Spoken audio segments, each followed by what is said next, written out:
Welcome everybody. Welcome to the latest Kitchen Garden podcast. And I'm here as usual with Tony, who's sitting in another shed somewhere in Lincolnshire. And we've got a special guest today, Huw Richards. We've been itching to talk to for quite some time. And Huw's obviously a gardener. He's also a prolific YouTuber and permaculture expert. And well, there's no ends to the strings in his bow, I don't think, his horticultural bow. So we're here to have a chat and ask him some questions. So welcome, Huw. Thank you. I think when it starts entering ornamental territory, that's where my skill set starts to fall off the side of a cliff. So yeah, don't worry. Ditto. Yeah, that's three. That's I'm three of getting us, them. Huw. Oh, perfect. Of course, yeah. Thanks for having me on. No, it's a real pleasure. So we've been waiting ever since we got a copy of your book, which I think Tony's got with him there. So we've been itching to talk to you about that, and often look at what's your YouTube channel, The Vegetable Growers Handbook. Oh yeah, an excellent book. And I hope everyone who's listening to this, if they're a KG reader, will have seen an excerpt from the book in KG not so long ago on mildew control, which we might get onto in a little while. So, Huw, what got you into gardening? Are you from a gardening background? I'm thinking you are. Well, so do you guys remember The Good Life on TV? Oh, absolutely. The Good Life. Yeah. Yeah. Tony's too young. Sorry. I do remember it. Yeah. So that kind of inspired my parents quite a lot. So that got my parents into the dream, as well as John Seymour's book of Self-Sufficiency. And so before they moved to where they are now, which is where I grew up and fell in love with gardening, they had a terraced house with a front lawn that they just ripped out and completely redid into a garden. And what was nice, what wasn't nice, when they left, someone just cleared it out and put it back to a lawn. And then someone else bought it, and they were redoing the kitchen, and a photograph of how my parents had the garden had fallen down the back cupboard. And they were so amazed by how nice the garden looked. And so they dressed it back again to how it was when my parents had it. So that was quite funny. Yeah. Did you mention John Seymour's book, Self-Sufficiency? Yeah.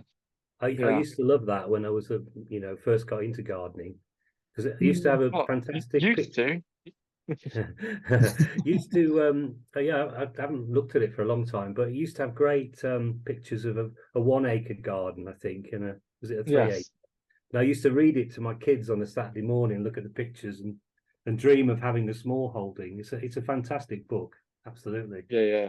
It's certainly caused quite a mini wave / revolution in like the 80s and 90s. Yeah, absolutely. Yeah, all dream of a garden like that. But I suppose round Aberystwyth, probably in the 80s and 90s, there were a lot of people coming into the area. It was small holding central. Yes, definitely. Yeah. I mean, back to the question of how I got into gardening. So that was my parents' side, and they then got a small holding. They always wanted to have a family in Wales. My granddad is Welsh, which is why my middle name is Griffith, and why my first name is not spelt hugger. I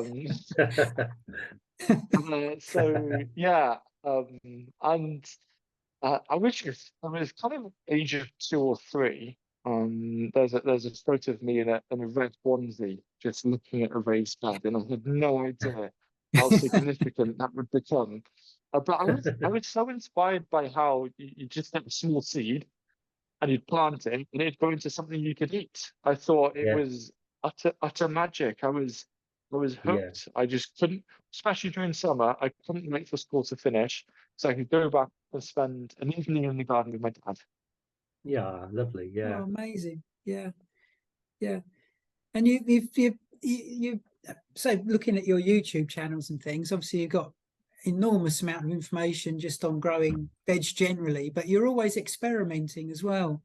It seems like, you're always challenging the sort of conventional wisdom and trying something new just to see if that's a better, cheaper, easier way of doing things. It's really fun. It's really fun being a bit of a non-conformist in the gardening world. I think the thing that powers me the most is I kind of have a deep sense of curiosity.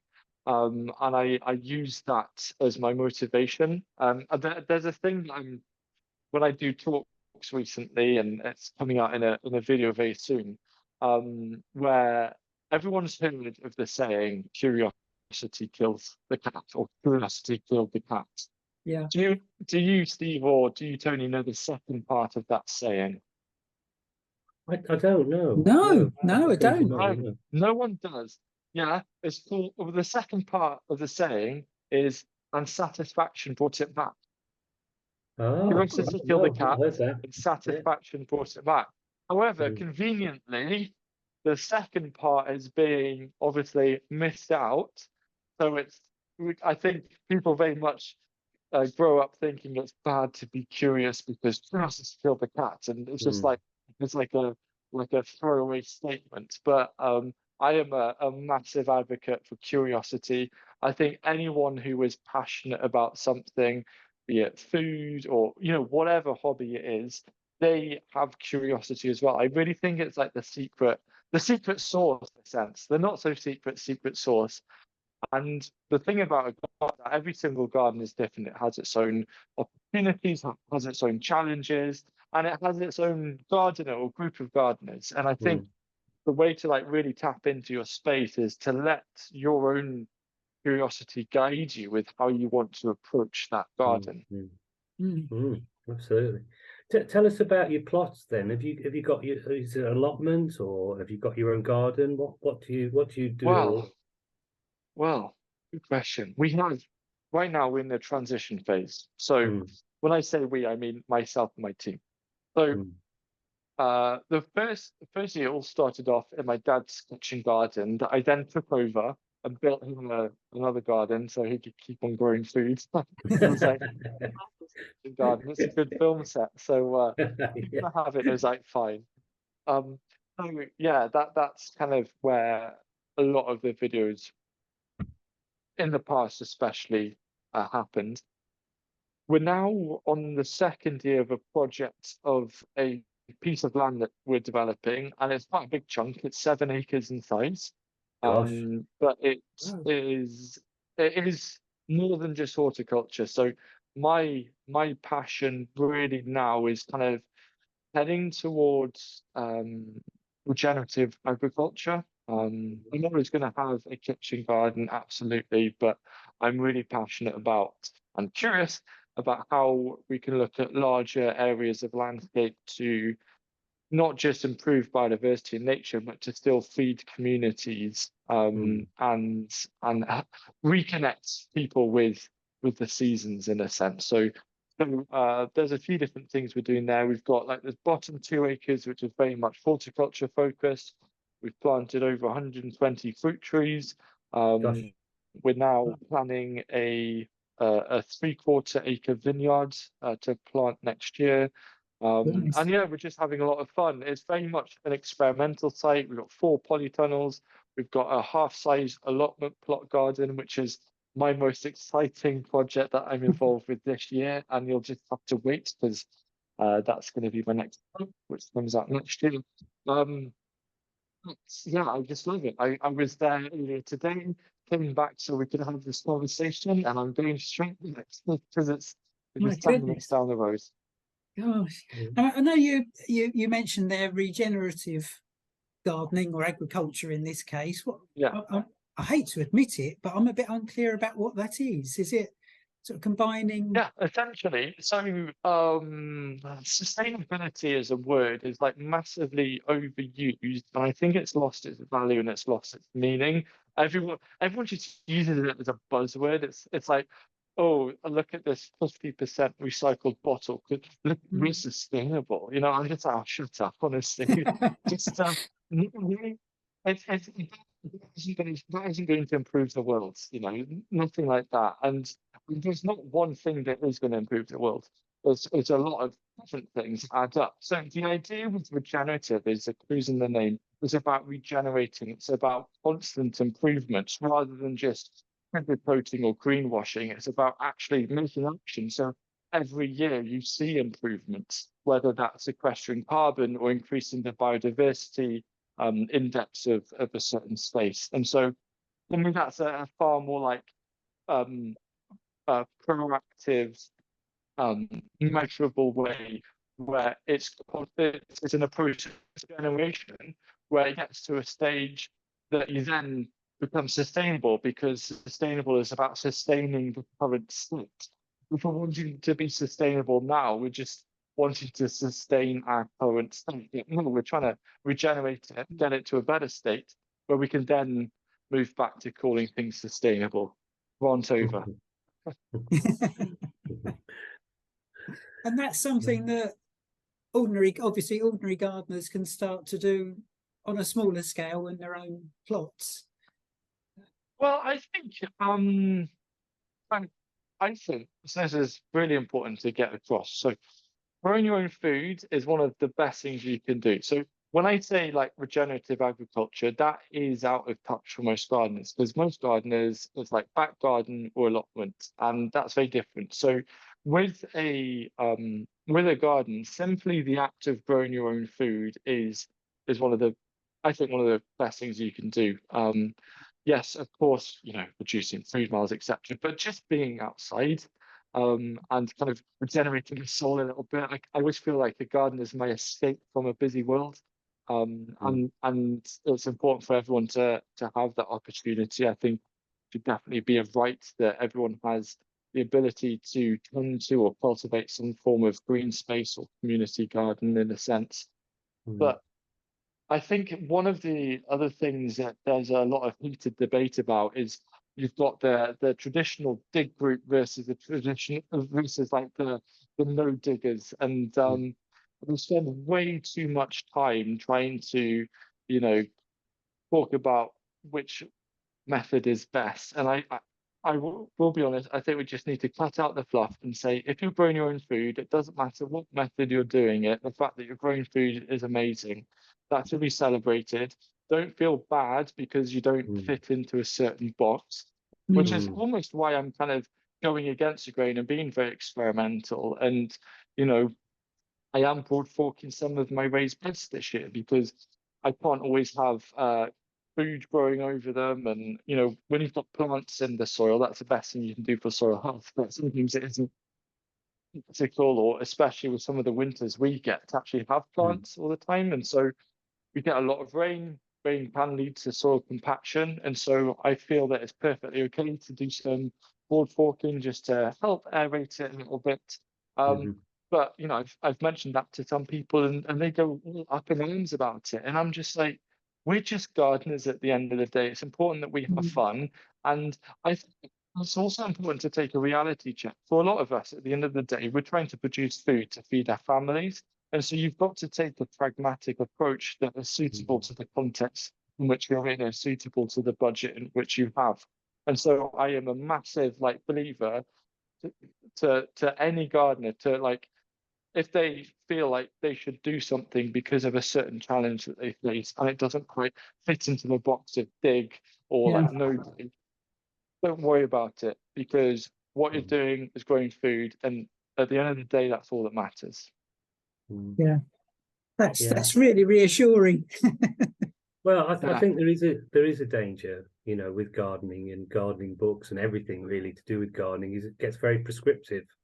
And there's old school's ways of doing it, and that's the only way. And I think what you're saying, Huw, and to be honest, I think Stephanie last time we had a podcast was saying something similar. You know, liberate yourself from being too blinkered about how you approach things. Like you say, yeah, because what happens, you miss out on everything around the fringes. It's like, you know, if I sat down, I could probably like maybe write out 50 different ways of growing a potato. Yes. And Yeah. this is the other thing, that there's like, there could be because that there could be a method that that there's people that are gardening and they're not quite feeling it. But there might be, a method of growing potatoes that they really enjoy and they're quite curious about. And so that's a nice kind of entry into it. And the other thing that I like, when I saw Stephanie Rafferty, I think it was last year, we were having a chat, and I loved what she had to say about self-sufficiency, is that she was saying along the lines of, and this is just me paraphrasing, of that she actually quite likes not being completely self-sufficient in everything, because it means she can go to her local town and she can speak to people and she can have that community engagement and you can swap things. And I think it is really important. I think something that that should be looked at more is co-sufficiency. So it's like community-based sufficiency rather than Yeah. trying to isolate yourself.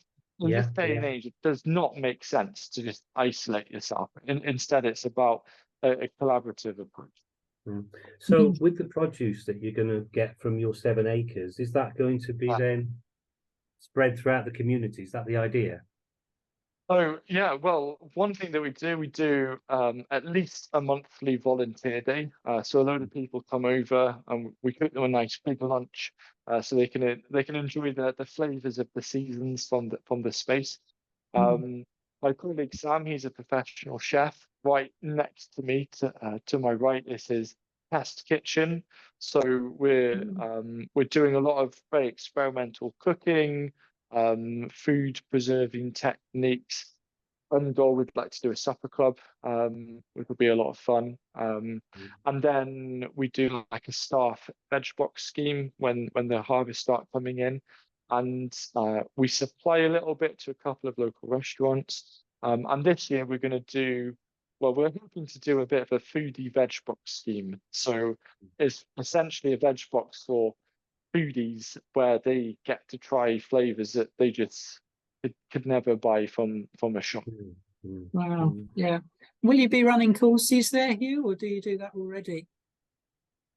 No, haven't done any courses there at the moment. I think perhaps just because the project now is about 14 months old, it still needs a bit of time to mature. I'd like it in my goal in 2 years is to be able to open it up to things like National Garden Scheme and involve people. But it take especially well, the reason why we've put in so many perennials over the last year is because they take time to mature, but when they do mature, it just like it fits in so nicely. And so give it another 2 years for it to start to like mature and settle, and then people can come. Yeah. Yeah. Oh, that's So you do this full time, presumably, Huw? Full time and more. Full time and more, yeah. Yeah. Very healthy living, though. Yeah, most of the time. Unless it's like today and I forgot that I had a video deadline, so I'm off to film and then edit that tonight because yeah, that'll be quite fun. But it's I can't complain. It's a lot of fun. If I ever do take on too much, it's always my own fault. So I accept the responsibility. yeah. You got so many videos up already. It was funny because at the weekend when I knew I was going to be talking to you, I spent a lot of the 3-day weekend digging out ground elder from the plot and from the garden. And I was thinking, I'm going to ask you what he'd do with all this ground elder.